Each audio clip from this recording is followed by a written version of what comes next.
If I'd have hit the intro, oh, that's the start thing. If I'd have hit the intro, the countdown, when it would have came up, it would have been a whole thing. Why am I like this, dude? Because you're professional. Hey, whenever you start the show on a Saturday morning, this is what happens.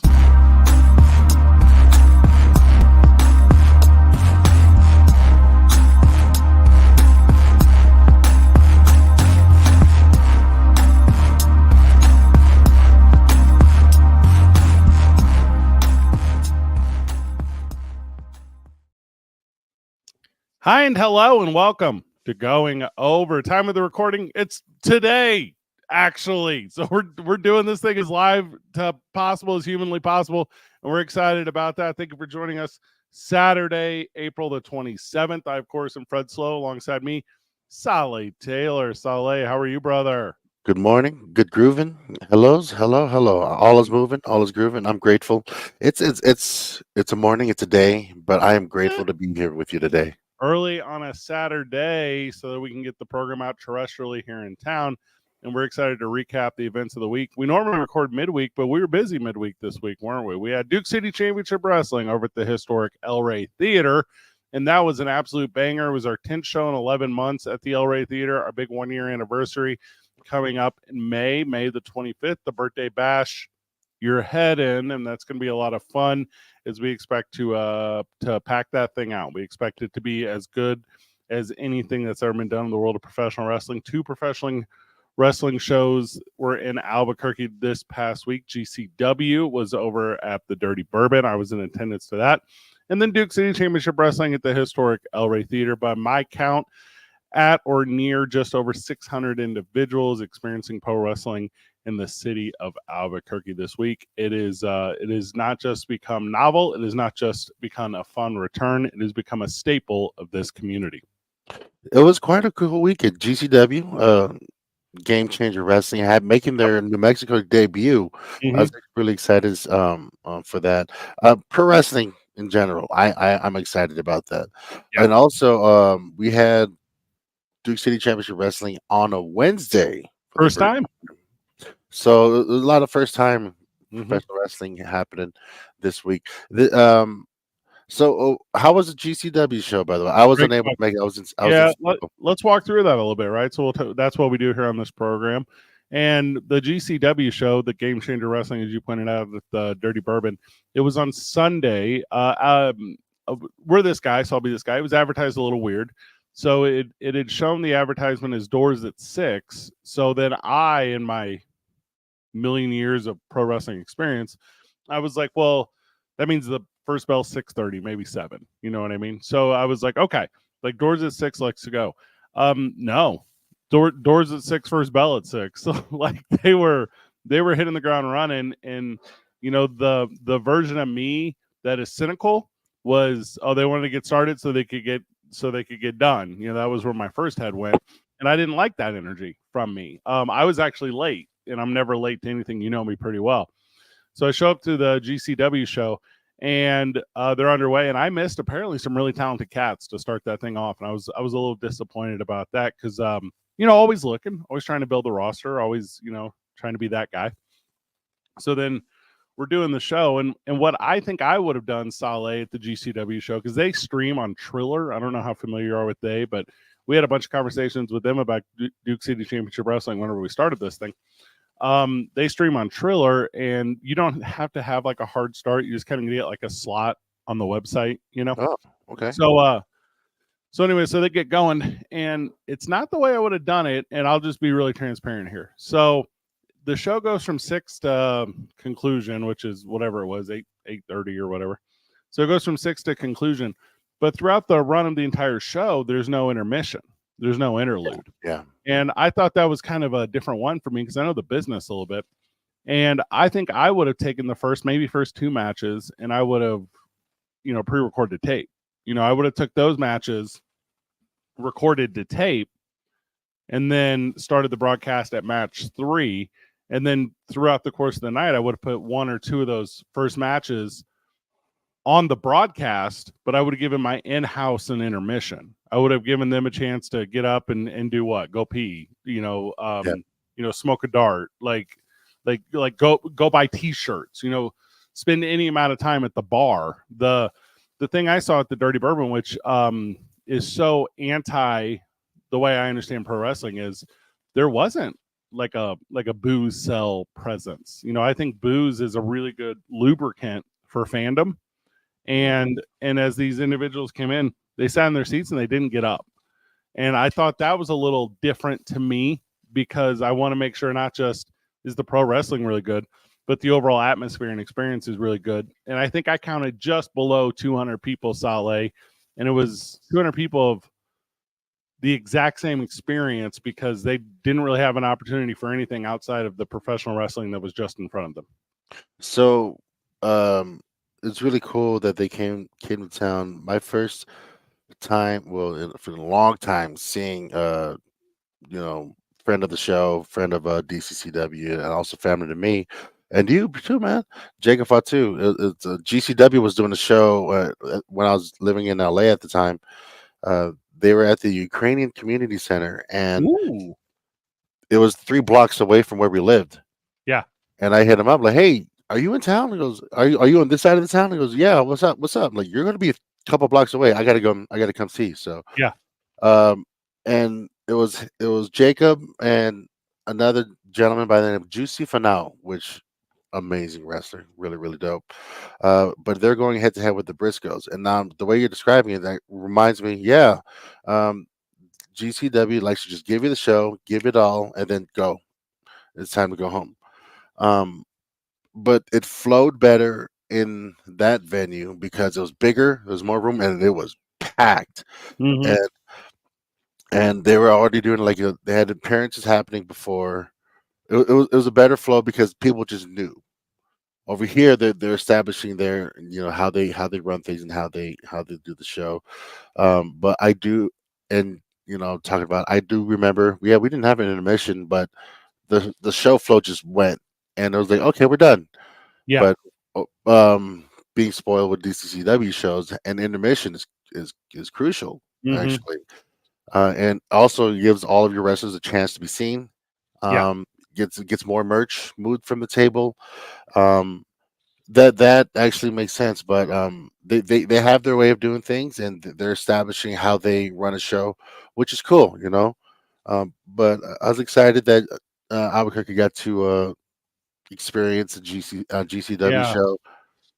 They're really Well, fun. I was happy, for the fans in attendance, right? Because I think I kind of just shy of 200, and of that 200, a dozen, maybe a dozen, were regulars at Duke City Championship Wrestling. So this is, a chance for an audience to see wrestling that isn't, coming to our program monthly at the El Rey Theater.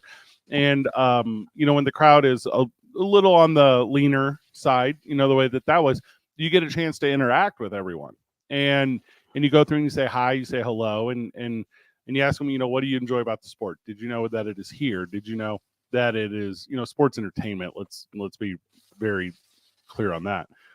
But did you know that we're doing it monthly? Did you know you can find this type of entertainment? But done, obviously presented a little differently, because I thought there was at GCW a lot of in-ring action, and I think I missed the really good wrestling part, because I showed up late, and the guys that were really good wrestlers had already wrestled. And I was like, oh, this is kind of a bummer for me, because I enjoy that part of the experience, especially when I'm not working, when I'm not, when you and I are on the microphone, selling a storyline or selling a botch or selling a really good execution of a maneuver.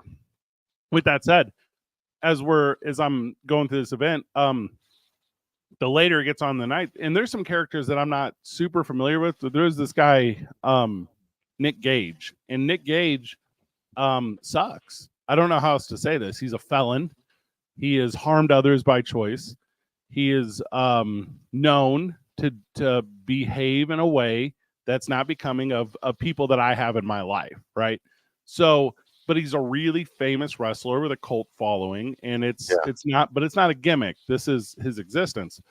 So I'm at this event, and he has 2 wrestling moves. His 2 wrestling moves are throw a chair at you and scream like a cuss word. Like, those are his 2 moves. Like, he only has those 2 moves. So he over and over again is throwing a chair and screaming an expletive. And I'm going, I don't know if this is the one. like I'm I'm not in love with this one. Like this is wild to me. And I get it. It's not the product we create. It's not the product I'm in love with. But the crowd, I didn't see what's the best way to say this without sounding cynical? I didn't see them experiencing anything that they hadn't seen a million times over. Uh-huh. You know, yeah, and maybe to experience it in person, but the in-person part is the interesting part, Sally, because I thought it wasn't elevated to the level it could have been if it would have been laid out a little differently the night of. So I guess I'm bummed that I missed the really good dudes that are really good. Also, a lot of local pro wrestlers. You know, I'm excited about that. And then as it got through the GCW storyline, which unfortunately I'm not familiar with, I didn't fall in love with it the way that I kind of hoped I would. And then lastly, I got one from a fan, which you can kind of give me your opinion on this. I got one from a fan who said, "Hey, we really thought the so-and-so main event, there was going to be a title change here in Albuquerque. We really thought in the main event, the champion of GCW, and unfortunately I don't know their titles names, so I'm sorry, the champion was going to lose to the challenger, and the challenger is a guy, and I looked his name up just now, it's Effy, Effy, and he is by gimmick and by shoot a gay man, like a homosexual man, and he is really ambiguous kind of in his that's not even the right word. He's just very sexualized. Like that's his gimmick, right? It's good. It's a really smart gimmick. Like I like it. But the way I was kind of seeing this audience, Saleh, it's interesting to me how this audience had worked itself into the belief that this company in front of 200 people, that this company was going to change their title to what would be the first, and I think my understanding, openly gay professional wrestler to hold the main title for any card here in Albuquerque, New Mexico at the Country Bar. Mm-hmm. Like it was kind of wild to me how they had done that. And that's when I was like, oh, I think I get GCW. Like I didn't get it all the way up until this fan interaction where I was like, GCW, which is a TV product, was able to convince like smaller audiences around the country that anything could happen anytime because they do some wild stuff. And I think, yeah, game changer. And, and I think, because I know, again, a little bit about how you tell a story, you won't do that until it's on the East Coast, until it's in New Jersey, until it's in a place where you have thousands of people and you can get the reaction you want, and you could curtail that reaction in the building because, and let's be honest, because I was looking at that crowd didn't love Effy the way they were presenting. That crowd is not one that supports that lifestyle. I don't know how else to say that without sounding really critical to the fan base. But last thought, if GCW does do that, if they do want to make their title holder like a gay man in 2024, which I am a fan of, they're going to have to package that thing so perfectly because that established audience of that brand, I do not believe is going to be enthusiastic about it. So one of the coolest things about GCW is that we get to feel this every now and then when we're going to a different town is no matter what product you have, no matter what market you're running, anytime you go to a new one, you're starting all over again. And you're presented with this great challenge of, all right, it's not necessarily how good of a show we can give you. It's all about how we present the show. We can give you a bad show, but still, if we present it as if it's the greatest thing ever, I'll make it palatable for those who's in attendance, because not everyone come to the show knows what to expect. So, like as we're getting ready to go to Las Cruces and on Cinco de Slamo, we are, the way I see it, we're starting all over. In Cruces, because not everyone in Cruces cares about what's going on in Albuquerque. When I lived in Cruces, I didn't care about Albuquerque. I cared about the 5-minute drive I have to go through the town. It's a tiny town. We worry about each other. So we're starting all over. GCW, even as established as they are, when they came to Albuquerque, they're walking into a new market, a new town, and they welcome the challenge of that. But it's one of those things, if you want to continue to build your market, build your audience, you got to go reach out and get to those dark places and say, hey, this is what we do, this is what we're about, this is who we are.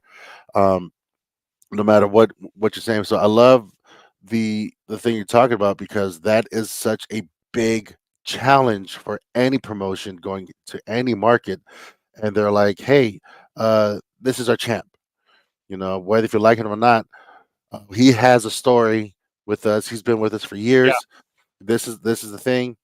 This is our champ.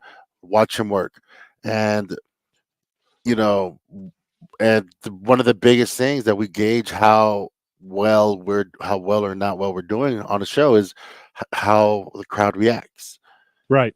and so we're measuring that, and then but one of the things I have noticed about GCW is sometimes they lean in on those like non-reactions to let you think and let you like they'll overwhelm you with shock and awe and overwhelm you with something heavy so that they can like let you know this is us instead of Yeah, saying this to our guys, this is us, we're game changer wrestling, we are all about pushing the envelope, we're all about giving you a chance to see something different, we're all about making you uncomfortable, so that when we come back, at least you know what to expect and you can tell your friend about us. their current champion is a guy named Blake Christian. I wasn't familiar with him, but he seemed to wrestle well and good. So I believe the crowd left happy. They definitely left thirsty. They definitely left hungry. I'll tell you that. The Yeah, the if I were to be in a GCW situation, if anyone was getting into the world of pro wrestling, I would encourage you. It's not just the product in the ring. Cannot stress that to you enough. Like you have to be able to create an atmosphere that is inviting and comfortable to all. So that would be my one critique. I tried to catch up with, and I'll just hit it with this before we go.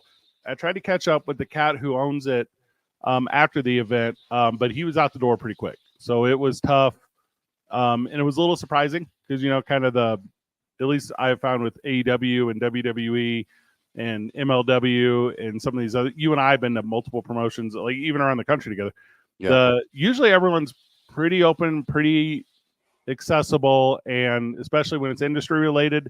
And this was the first time where, if we were like doing a gimmick on it, and this was like a partnership with them, which by the way we're about to talk about a little bit with the NWA.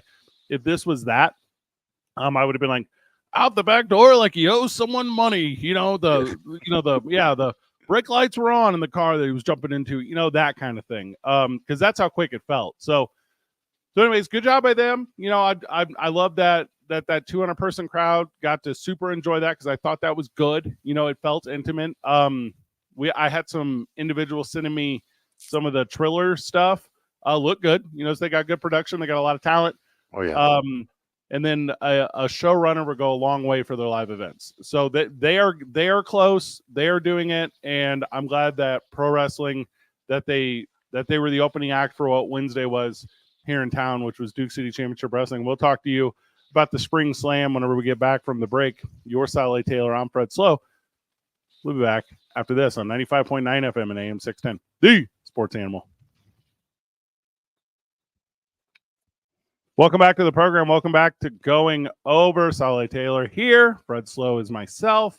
And we're talking about pro wrestling in the world of Albuquerque this past week. Let's recap Game Changer Wrestling. A lot of talent. Not the best event I'd ever been to in my life. And now Duke City Championship Wrestling. The historic El Rey Theater was the place to be this past Wednesday night as it was Spring Slam. Sale. We had 8 really banger matches on the card, which was a lot of fun. And it was a new start time. We had a new framing as far as like the expectations of our show. 2 hours and 20 minutes. That's where we fell. We were shooting for 2:15. And I think that's the magic number for events. I think people will do anything for 2 hours and 15 minutes. After that, they get tired. After that, they get hungry. After that, they get worn out. There's not another way. So I was real impressed with kind of how everything was put together. I was real impressed with you pulling double duty as you so often do on these shows, broadcast and performance. A lot of new faces for our 10th show in 11 months at the historic El Rey Theater, our 1-year anniversary coming up May the 25th at the El Rey Theater. That is Birthday Bash. Your head in, and we're going to enjoy that one greatly. What were your takeaways from Wednesday, Saleh? What were your takeaways from live pro wrestling for the second time in Albuquerque this past week? So it hit me that was right before the main event. I was talking to Adam Merrick, and Nice he guy. was and he was just talking about we're about to hit our 1 year anniversary next month, and they were like, we've been doing this, and like it's just starting to sink in. Um, it's one of those things like when you're enjoying what you're doing, the time just flies.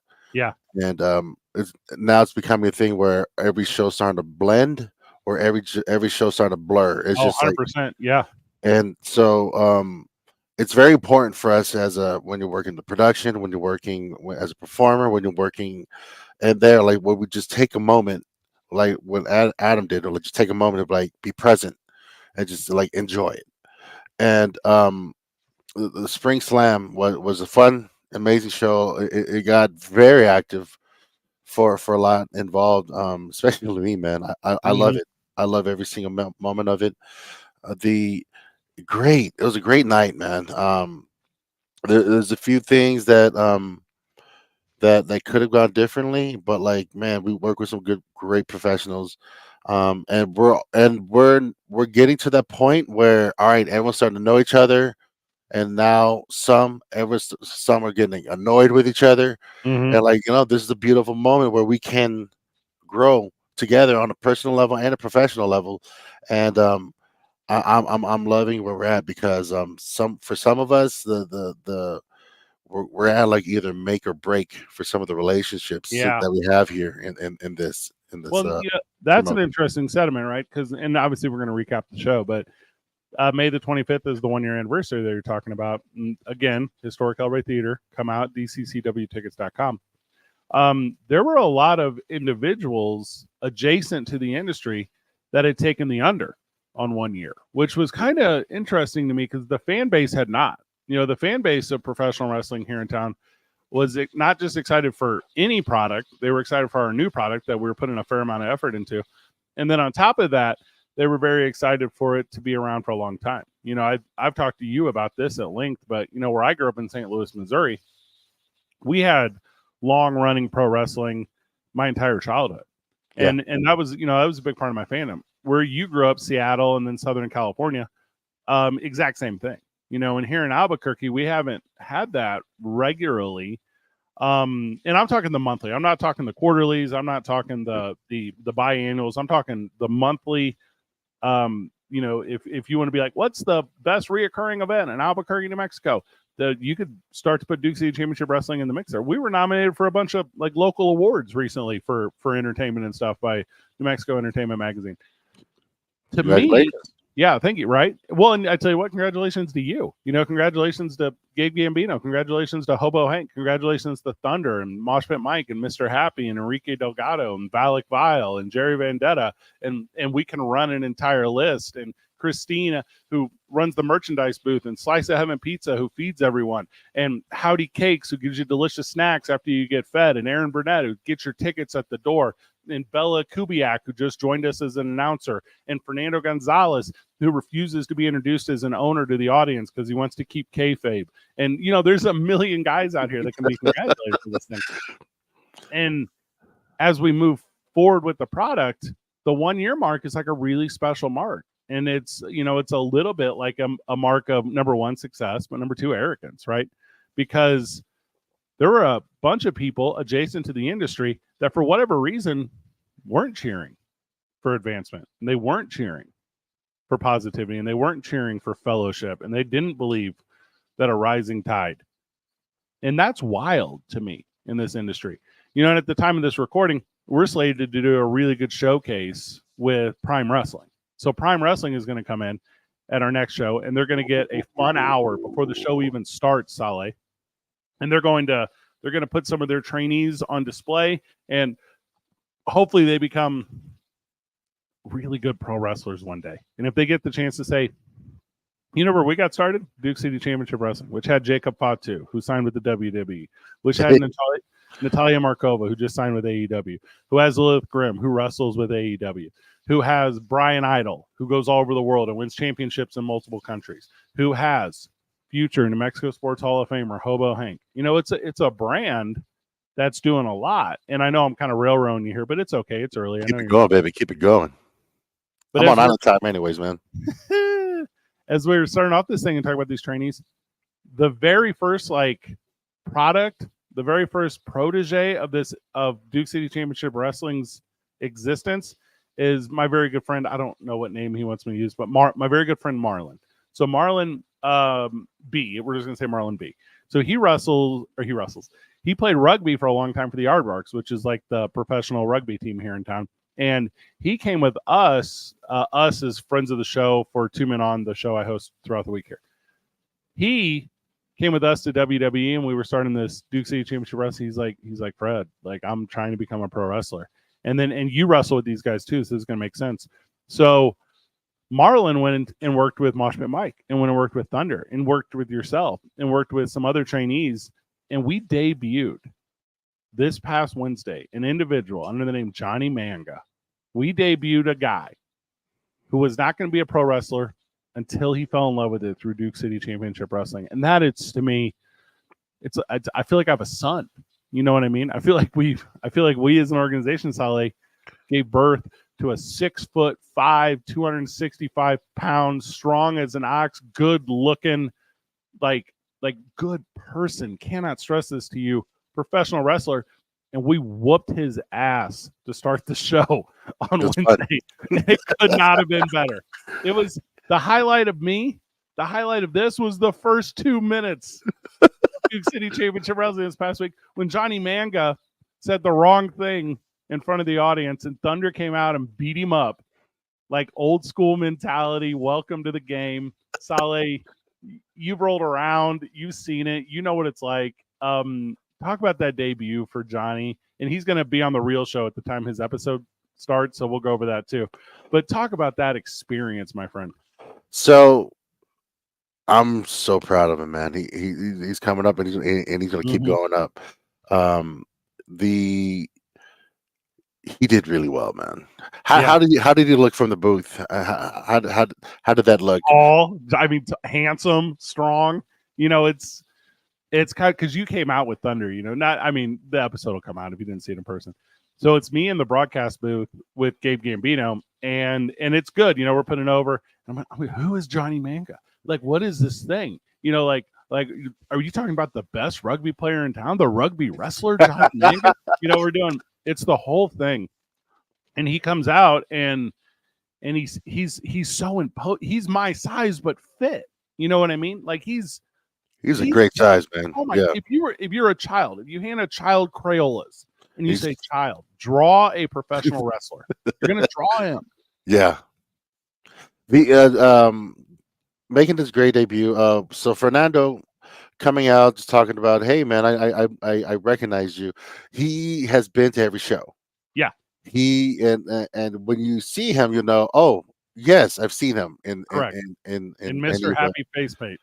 And like he's started as a fan of DCCW, and then he's been jumping in, rolling around with the guys in the back, and you know, he's just really excited, really happy to have been there, and he's staking his claim, man. He's talking about, I want to be the best. I want to eventually be a champ.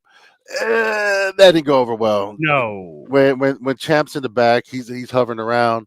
And in Gorilla, because like he just want to make sure that the show's going well, yeah,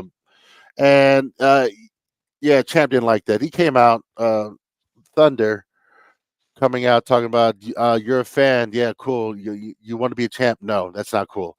And so, and he gave him a shot. He gave him a shot, and referee comes out. We ring the bell. First match ever for Johnny Manga for the DCCW Heavyweight Championship. Super wild, super fun. And you know, Johnny, you know, he came out pretty hot. Oh, we didn't expect that. You know, the rugby, he's very explosive even for a rugby player. So he looked really great. He put up a good fight, but Champ got the upper hand.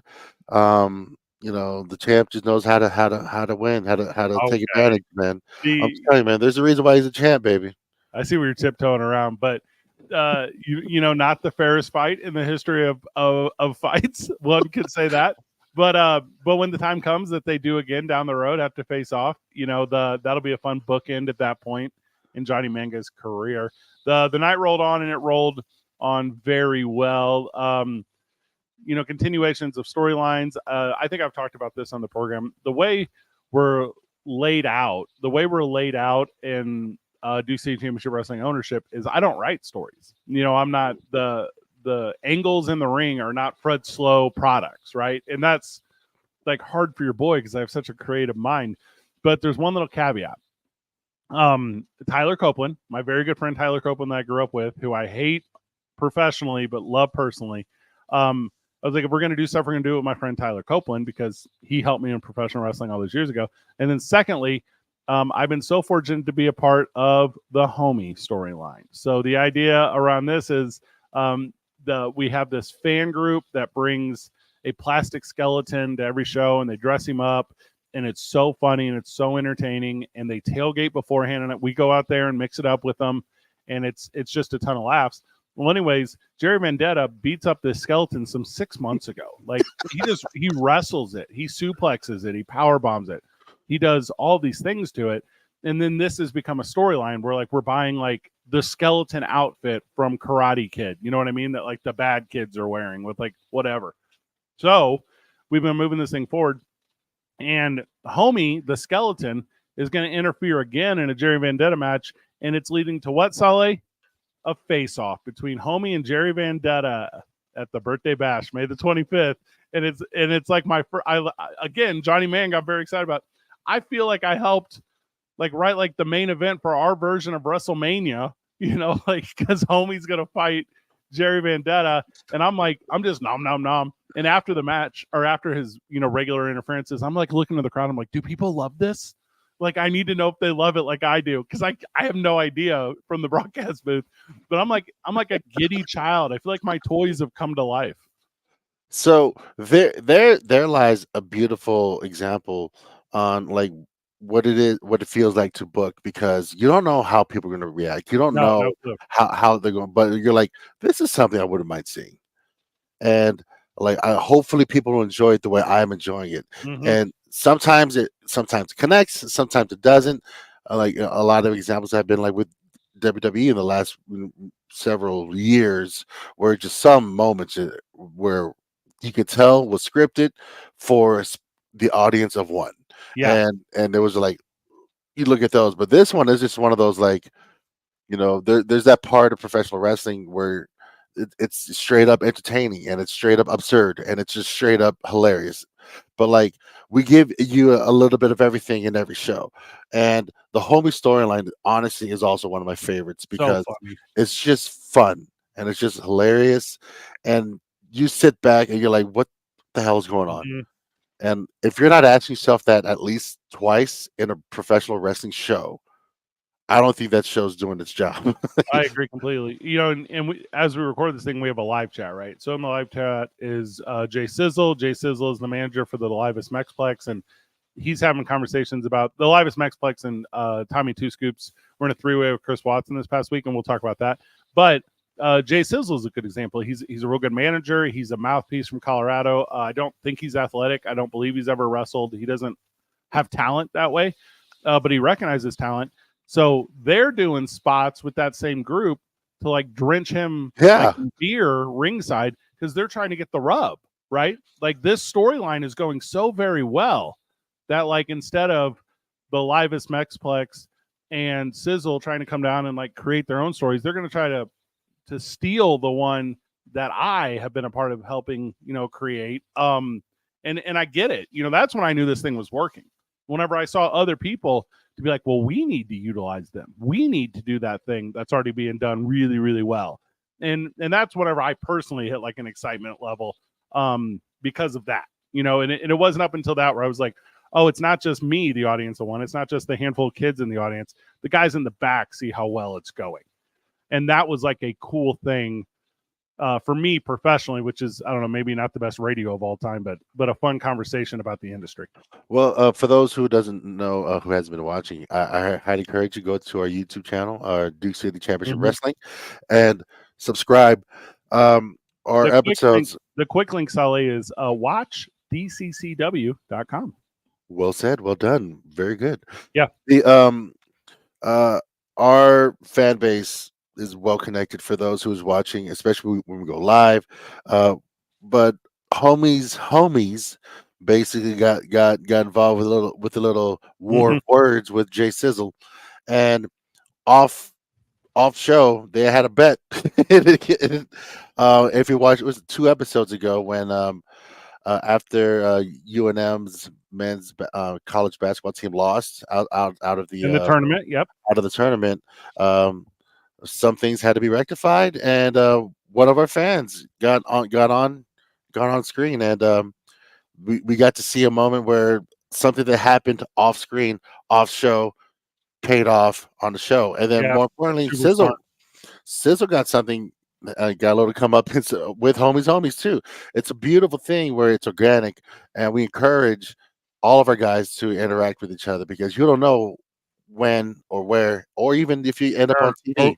or what'll birth any of it. The homie storyline started with me and Jerry Vendetta eating breakfast one day, and he said to me, "I just want to whoop that skeleton's rear end." And I said, "Yeah, so let's go for it."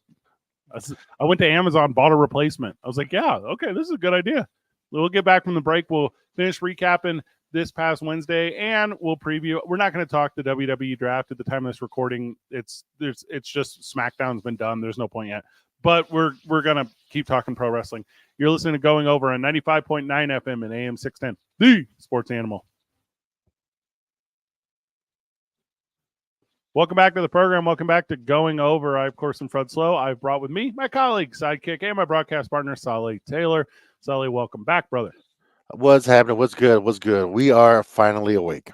You are finally awake. I am an early riser by blessing and curse. A big one for me this past week was Devin Reno returning for the second time. He faced off against Mr. Happy.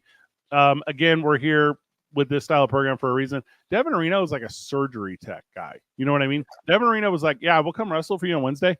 I had to be in Phoenix in surgery at like 8 a.m. the next morning. Can we figure out logistics? Can we figure out travel?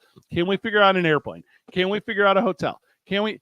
And the amount of effort that went in to getting this incredibly life-saving, bright mind of Devin Reno out to Albuquerque, New Mexico to wrestle against an adult creepy clown and then fly back to Phoenix so he could save lives the next day was as fun of a travel agent as I've ever been, my man. It was an absolute blast to have him out. Devin Reno, Mr. Happy, I think did very well with the crowd. I was very happy for no play on words. What was your takeaway from the second appearance of Devin Reno when he didn't have to take on the hometown hero of Hobo Hank?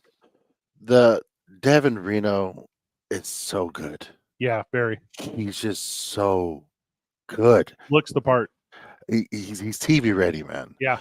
You got Mr. Happy also who connects with the crowd so beautifully, and and you put him in the ring. They both work so well.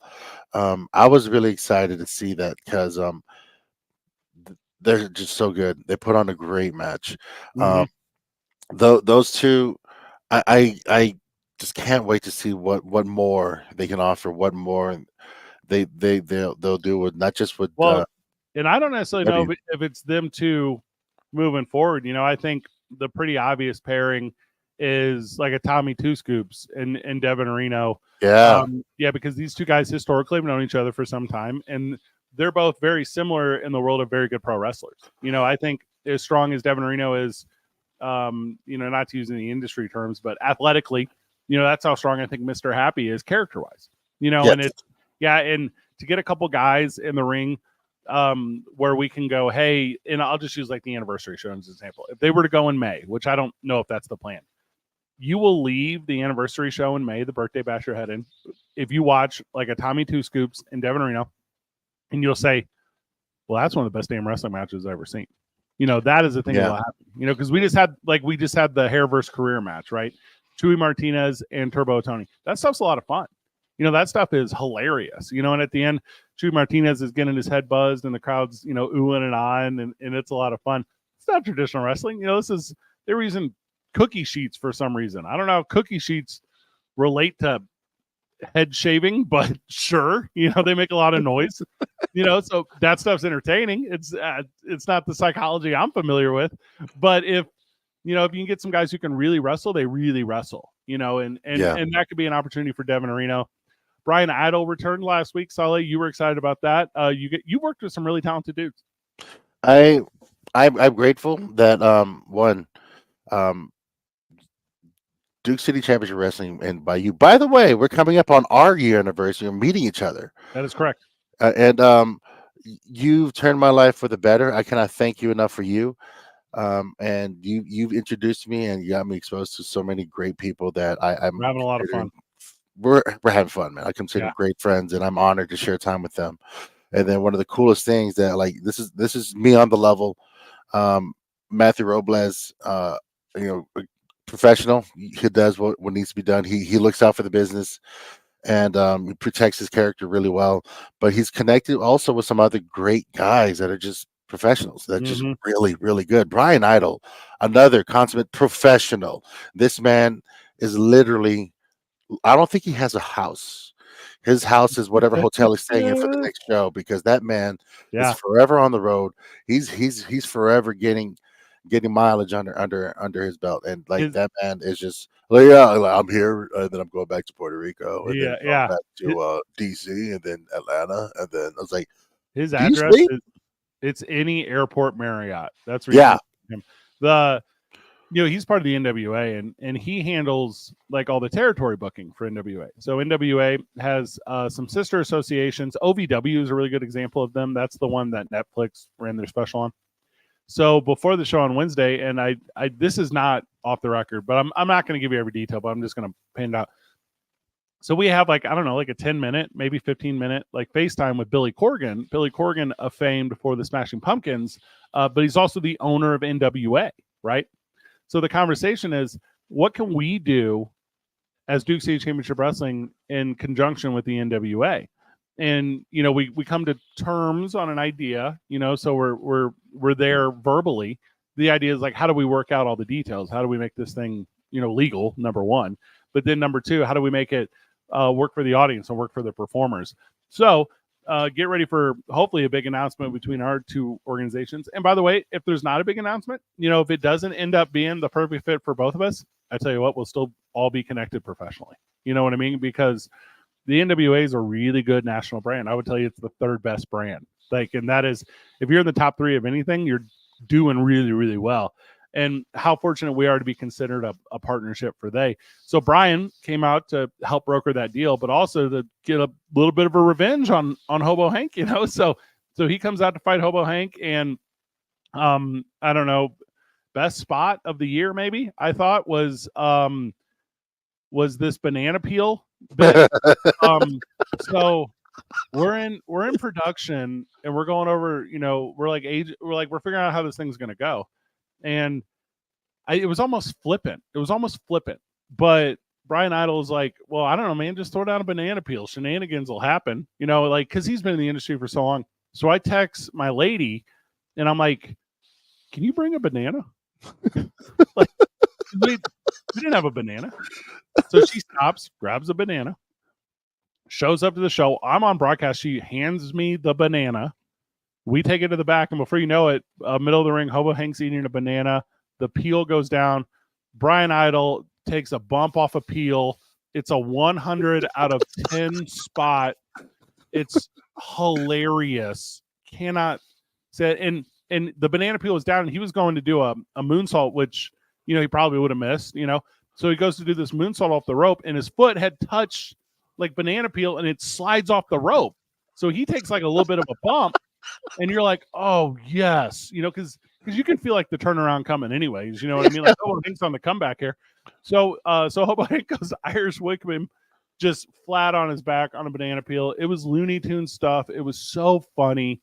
But I think we might have had the highlight of the year on a banana peel, Saleh. Well, when I say that he's a professional, man, like, shenanigans like that, when you agree that, all right, shenanigans are happening in this match, let's have some fun with this. Yeah. And he's like, yeah, let's put over banana peel on the match. And he wasn't above it. No, actually, it was his idea, right? His idea. I go Chiquita or otherwise. Like, that's all I ask. Like, I don't like, what do you say? that still like it still tickles my fancy, man. That's Oh, still a beautiful thing, and I'm grateful to have been part of that too, man. it was so funny. It was so smart. And then the main event, my man, to not to rush through this program, but we only have 48 minutes of record time. So the main event, Thunder Mosh Pit Mike, big rematch, and behind the scenes, we're looking at some stuff. Like we only have, I think it was like we only had 18 minutes or something left or whatever in the show, right? Like, I think so. so Yeah. the idea, because we're doing go home times now. Like this is all production stuff, but like we got to go home. Like we're doing some TV stuff. We got some stuff going on, and the guys come out, Mosh Pit Mike and Thunder, who've been doing it for like a combined like over 50 years. You know what I mean? It's like crazy the amount of experience these dudes have, and they tell an entire story. Like they tell like a marathon of a story in the time of a sprint. And I was just so blown away at like how tight and concise and back forth and crowd, the cheer and jeer of Thunder versus anyone. That to me might be one of the best examples of pro wrestling that we have had, because historically Thunder's had you or Matthew Robles or whoever there to interact, but one-on-one, two dudes controlling a room of hundreds and hundreds of people. I left pro wrestling entertained that night. It's beautiful, man. Like these two are they put the heart and soul in everything that they do, and they leave it with intention. Yeah, they're wildly talented to the extent that others are aware. You know what I mean? And at the end of the night, Thunder comes out, and it's so funny because when he's in the ring, boo this man, expletive this man, hockey puck. Yeah, right. And it's, I think I've talked to you about this before, at least off the air. To me, the definition of a bully is when you try to convince someone else to feel the negative way that you feel about someone. It's not hard in the Duke City Championship Wrestling crowd fandom to convince others to hate Thunder. Like it's not hard. So they hate him to the 10th degree, and they love Mosh Pit Mike. Mosh Pit Mike is Albuquerque. He's Mr. 505, which if we got to the point where we're so big where his character is being challenged by some very similar characters that I've seen historically around the country. No offense to his character, like it's a really good character, but it's been done elsewhere. If we got to the point where there was a copyright or a trademark or an infringement, because we've had so much success, and Mosh Pit Mike was like, well, I'll just be Mr. 505. Like Mr. 505 would be the most tremendous character, and he would embody that thing. You know what I mean? He would be a guy that you could not ignore. And whenever that time comes that he gets there, because I tell you what, he's gonna wear a championship in this one. He's gonna be, if he's not already, one of the faces of the performers in the ring. Yeah. But he and Thunder, they're two dudes that put on good pro wrestling shows, and then in a relatively straight up pro wrestling match, Thunder comes out victorious at the end. Mosh Pit Mike goes home disappointed again. How will he restart? You know what I mean? How will he like repackage himself to find this approach? And we get the good fortune of being a fan of him and him doing that. Thunder goes out, finds himself in the merchandise booth, and a line of people line up to see the champ. And that's the way it should be at the end of a pro wrestling night. Good week of pro wrestling. Thank you to GCW for coming to town and being a part of the Dirty Bourbon. We tried at length to get people on. We tried at length to get someone on the Going Over. We tried at length to get someone on Tumen on. It was not easily accessible, and I don't know if that's by choice by GCW, but unfortunately it did not work out. But if they come back, I promise you I will be in attendance. DCCW, May the 25th. It's our birthday bash you over the head at the historic El Rey Theater, dccwtickets.com. Keep in mind, if you purchase tickets to that, I do own that, so money goes right into Daddy's pockets. It is mine at that point. Saleh, final words before we go? I love and appreciate every single one of y'all. Thank you. Coming up on the year anniversary, we have Cinco de Slammer at the Amador Live in Las Cruces. I can't wait to give me some caliches. And then May 25th, birthday bash you in the head, baby. We'll see you. For Saleh Taylor, for myself, Fred Slow. Good job, everyone. GG.